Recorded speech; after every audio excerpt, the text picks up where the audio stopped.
محطات في حياة المطربة أمينة فاخت، وهل ظلمت موهبتها؟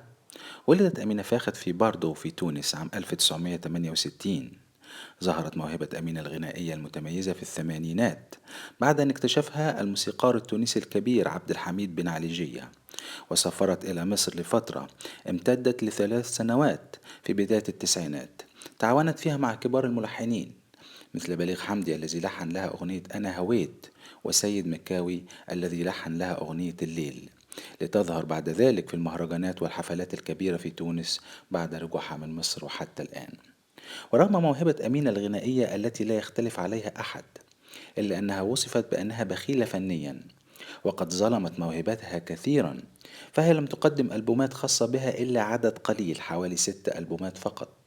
وتحب أمينة كثيرا في المهرجانات أن تغني لكبار المطربين والمطربات مثل عبد الحليم حافظ وأم كلثوم وغيرهم.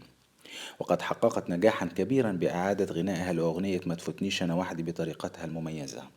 تزوجت أمينة فاخت من لاعب كرة السلة التونسي الشهير عطيل عويج، وأنجبت ابنتها الوحيدة ملكة عويج. وملكة أيضا لها صوت جميل مثل والدتها، وقد قدمت بعض الأغاني القليلة كبداية فنية.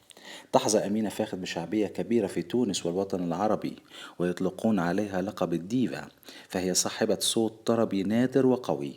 ومن أشهر ألبوماتها سلطان حبك، وما حصلتش، وأنت مرادي.